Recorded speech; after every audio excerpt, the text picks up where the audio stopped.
आज हम लोग आए उस जमीन पर जिस जमीन पर आमदार जितेंद्र आव्हाड ने कहा था आकर कि मेरे मरने तक ये प्लेग्राउंड मिल गया है बच्चों को खेलने के लिए। तो क्या उसकी हालात है, बच्चे देखिए और ये जगह देखिए, ये बिल्कुल मुमरा प्रभाग समिति के सामने है। और इस सिलसिले में हम लोग बात करेंगे आरटीआई एक्टिविस्ट हनीफ कामदार भाई से। हनीफ भाई, क्या अपडेट देंगे कि क्या इसका करंट अपडेट है, क्या मामला है कि मुमरा के बच्चों को प्लेग्राउंड दिया ही नहीं जाता है?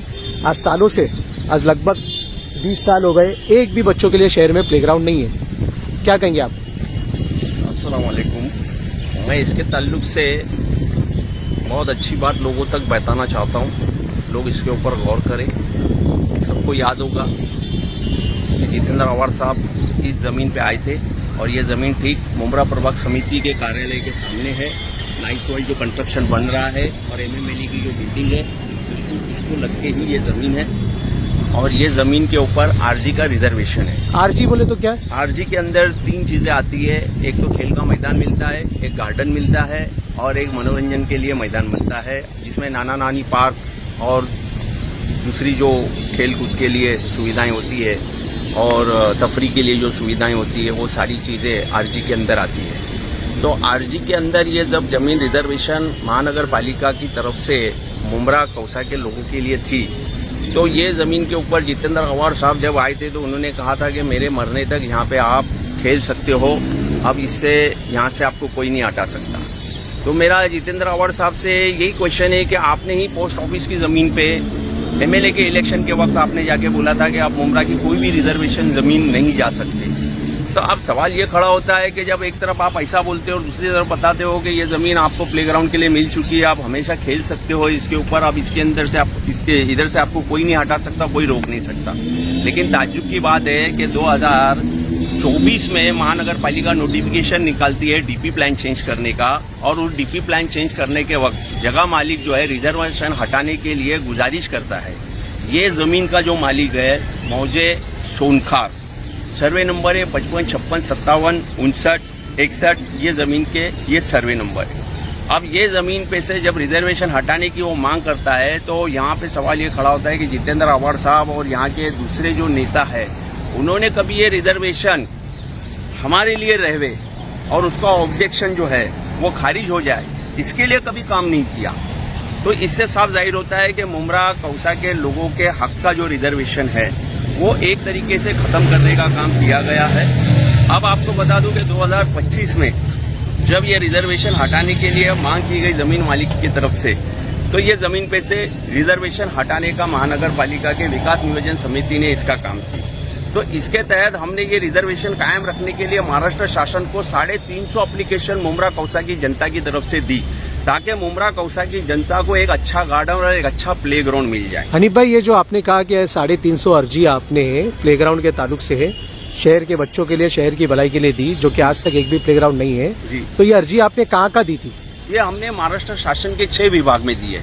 महाराष्ट्र शासन के अंदर मुख्यमंत्री, उप मुख्यमंत्री और नगर विकास मंत्रालय, महाराष्ट्र शासन सचिव और इसके अलावा अल्पसंख्यक, ये 6 विभाग के अंदर हमने इसकी अर्जियां दी ताकि महाराष्ट्र शासन ये इस बात पे संज्ञान लेवे कि मुमरा कौसा की जो जनता है वो रिजर्वेशन के लिए कितना जूझ रही है, उनको रिजर्वेशन नहीं मिल रहा है। और वाकई सही देखा जाए तो महानगर पालिका का जो 1999 का डीपी प्लान है उसको आप देखोगे तो आज तक के मुमरा वालों और कौसा वालों को, ये 2 विभाग वालों को 5% भी रिजर्वेशन नहीं मिला है। 5% भी रिजर्वेशन नहीं मिला है। 50,000 की आबादी के ऊपर एक गार्डन होना चाहिए, तो मिनिमम 10 लाख की भी आबादी अगर आप पकड़ोगे तो आप समझ लो यहाँ पे कितने गार्डन होना चाहिए छोटे छोटे, और उसके ऊपर कितने बड़े गार्डन होना चाहिए। तो ये सारी चीजों के ऊपर हमारी मुसलसल मेहनत चालू है, क्योंकि यहाँ के नेताओं ने सिर्फ वोट लेने का काम किया, कभी इनका हक दिलाने का काम नहीं किया, सिर्फ झूठे वादे किए। अब इसके ऊपर हमारा मजीद काम चालू है। महाराष्ट्र शासन को हमने ये सारी चीजों को पूरे सबूत के साथ बताया है। इंशाअल्लाह ताला ये जमीन के ऊपर जो है वो गार्डन, प्लेग्राउंड की जो सुविधा है वो मुमरा वालों को मिलेगी। हनीफ भाई, अप्रोक्सीमेटली कितना एरिया है ये रिजर्वेशन का? ये रिजर्वेशन का एरिया आप समझ लो ये 5 एकड़ के करीब होता है। और उसमें एआर पॉलिसी के अंदर आरजी के रिजर्वेशन में 30% की जमीन सिर्फ जमीन मालक को दी जाती है, बाकी 70% जो है वो मुआवजा देके महानगर पालिका प्रशासन ये जमीन लेता है। लोगों की सुविधा देने के लिए। लेकिन एक बात मैं और बता दूं आपको, मुंब्रा विभाग के अंदर महानगर पालिका की स्थापना होने से लेके 1985 में महानगर पालिका की स्थापना हुई, 85 से लेके 2026 तक महानगर पालिका की तरफ से मुंब्रा प्रभाग के अंदर, मुंब्रा विभाग की बात कर रहा हूं मैं, मुंब्रा विभाग में एक भी छोटा गार्डन नहीं दिया गया। उसके बाद आप आ जाओ कौसा विभाग में, कौसा विभाग में भी जो है वो 1985 से लेके 2026 तक के सिर्फ महानगर पालिका माहिती में बता रही है कि हमने कौसा विभाग में सिर्फ 2 गार्डन दिए। एक गार्डन जो है वो आइडियल मार्केट के पास है और दूसरा गार्डन जो है वो तालाब की तरफ है। तो ये 2 छोटे गार्डन है, जबकि आबादी के लिहाज से जितने गार्डन हमको मिलना चाहिए तो गए, आज समझ लो 41 साल हो गए, ये सारी सुविधाओं से हमको मरहूम रखा गया। तो अभी हमारी महाराष्ट्र शासन से यही मांग है कि भाई अल्हम्दुलिल्लाह जमीन है, खाली है, अब वो जमीन के ऊपर हमारा जो हक बनता है रिजर्वेशन का वो हमको मिलना चाहिए। सही बात है हनीफ भाई, ये जो प्लेग्राउंड का रिजर्वेशन है, ये सर्वे नंबर जो आपने बताया जो नाइस वर्ल्ड MM वैली और एग्जैक्ट मुंब्रा प्रभाग समिति के सामने है, और बहुत ही इस शहर की बदहाली का यहाँ के नेताओं ने जो हाल किया है शहर के लोगों का। मुंब्रा प्रभाग समिति सामने है, उसके सामने ही रिजर्वेशन है, लेकिन मुंब्रा प्रभाग समिति यहाँ पर कुछ नहीं करती है, ना हैंडओवर लेती है, ना इसको बच्चों को प्लेग्राउंड बनाकर देती है। ये प्लेग्राउंड आता किधर है, क्योंकि कैसा है कि एक मुंब्रा प्रभाग समिति और एक कौसा है, 2 अलग जगह, तो 2 ग्राउंड तो होना चाहिए। एग्जैक्टली। तो ये कौसा में आता है या मुंब्रा में आता है, और मुंब्रा वालों के लिए कहाँ है, फिर कौसा वालों के लिए कहाँ है? नहीं, दरअसल जमीन के सर्वे नंबर के हिसाब से विभाग देखा जाएगा तो ये मौजे सोनखार का विभाग आता है। अब तुमने जो पूछा उसका जवाब ये है कि मुंब्रा विभाग अलग होता है, कौसा विभाग अलग होता है, और ये सारे विभाग जो है सर्वे नंबर की जमीन के हिसाब से उसका विभाजन होता है। अब ये विभाजन जो विभाग के लिए होता है वो हिसाब से वो विभाग के लिए जनता की सहूलत के लिए जो सारी रिजर्वेशन है वो उनको मिलना चाहिए। अब ये जो जमीन पे हम खड़े हैं ये मौजे सोनखार में आती है, लेकिन आता है कौसा का ये एरिया, तो ये एक अलग विभाग की जमीन है। ये कौसा के लिए, कौसा के लोगों के लिए प्लेग्राउंड है, कौसा दीवा सारे लोगों के लिए ये काम नहीं। तो मुंब्रा वालों के लिए भी एक प्लेग्राउंड होना चाहिए। हाँ, मुंब्रा वालों के लिए भी एक प्लेग्राउंड होना चाहिए। अब तुमने रिजर्वेशन डाल दिए प्लेग्राउंड के, स्कूल के, गार्डन के, डिस्पेंसरी के, कॉलेज के, मार्केट के, लेकिन वो जमीन लेने का महानगर पालिका ने आज तक काम नहीं किया। और हंसी तो इस बात पे आती है कि महानगर पालिका ने महाराष्ट्र शासन को 2025 के बाद का DP प्लान पास करने के लिए, अंतिम मंजूरी के लिए जो प्लान भेजी है, उसमें जो उन्होंने आने वाले 20 साल में, मतलब 2026 से लेकर 2046 तक आने वाले 20 साल में जो रिजर्वेशन डेवलप करने के लिए प्लान भेजी है और जो लिस्ट भेजी है, तो शर्म की बात यह आती है कि 90% उन जमीनों के ऊपर ऑलरेडी 25 साल पहले ही इंक्रोचमेंट हो चुका है। बोलो कितनी बड़ी ताज्जुब की बात है और कितनी बड़ी शर्म की बात है कि इंक्रोचमेंट जमीन का आप डेवलपमेंट प्लान के अंदर रिजर्वेशन डेवलप करने के लिए शासन की मंजूरी मांग रहे हो, जबकि वो होने वाला ही नहीं है, और जो खाली जमीन है उसके ऊपर आप रिजर्वेशन हटा रहे। ये तो एक तरफ से देखा जाए तो मुंब्रा कौसा की आवाम के साथ सबसे बड़ा जुल्म किया जा रहा है, नाइंसाफी की जा रही है, उनको उनके हक से महरूम किया जा रहा है।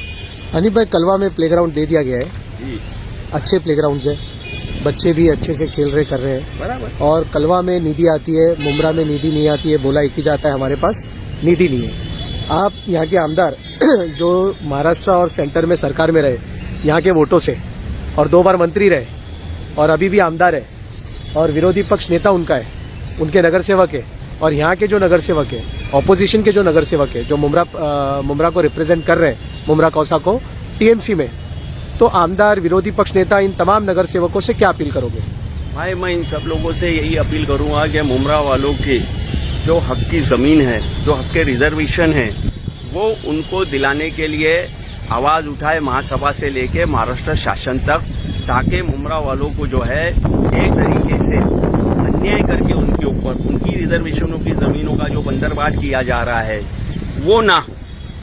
हनीफ भाई, लास्ट में जो आज पूरे देश में माहौल है और सरकार भी झुकती हुई नजर आई, जो सरकार कभी इस्तीफा नहीं देती थी, झुकती नहीं थी, FIR नहीं होते थे, जो जेंजी जागा है, लेकिन कहीं ना कहीं मुंब्रा का जेंजी जो देखा जा रहा है वो सोशल मीडिया पर बहुत ज्यादा है, लेकिन सोशल मीडिया पर भी शहर के मुद्दे नहीं उठाता है। तो एटलीस्ट जो सोशल मीडिया पर जेंजी है, आप एक तो जेंजी को क्या अपील करोगे मुद्दों के लिए सड़कों पर आने के लिए, और दूसरा कम से कम ऐसे जो मुद्दे उठाए जाते हैं उनको सोशल मीडिया पर अपलोड करके सोशल मीडिया पर जनता के लिए, अपने लोगों के लिए अपने इल्म को इस्तेमाल करके आमदार और अपने नगर सेवकों से मांग की जाए, इनके लिए क्या बोलोगे जेंजी के लिए? भाई जेंजी के लिए मेरी ये गुजारिश है, ये अपील है उन लोगों से कि सोशल मीडिया के माध्यम से आप बहुत अच्छा पैगाम दे रहे हो, लेकिन ग्राउंड लेवल पे भी उनको उतरना होगा, ग्राउंड लेवल पे भी उनको अपने नेताओं को पकड़ना होगा, जोड़ना होगा। और अल्हम्दुलिल्लाह ये एक्टिविटीज बड़े पैमाने पे होएगी तो अल्हम्दुलिल्लाह मुमरा के अंदर और कौसा के अंदर ये दोनों विभाग में जो है यहाँ की आवाम को उनका हक मिलने का रास्ता आसान हो जाएगा। ठीक, तो ये थे आरटीआई एक्टिविस्ट हनीफ कामदार भाई। आज आए थे उस जमीन पर, उस प्लेग्राउंड पर जहाँ बच्चे और जरूरतमंदों का हक है, जिस पर आमदार जितेंद्र आवाड साहब ने कहा था कि ये जो प्लेग्राउंड है मैंने दे दिया है गेट को, ये जो गेट है लात मारी गई थी, तोड़ा गया था और मेरे मरने तक ये प्लेग्राउंड है, खेलो अभी कोई नहीं रोक सकता। तो देखिए क्या हालात है आज। इसी सिलसिले में आज हनीफ भाई से सब बात हुई। ये इसका लोकेशन है, ये पूरा एरिया है। तो जेंजी से जैसा हनीफ भाई ने अपील की, मेरी भी रिक्वेस्ट है कि जेंजी आप जरूर कमेंट करें, अपनी राय दें। और जेंजी से रिक्वेस्ट है, अगर आप वीडियो को शेयर नहीं कर रहे तो आप खुद वीडियो बनाएं और अपने शहर के मुद्दों के लिए, शहर की मांग के लिए आवाज उठाएं।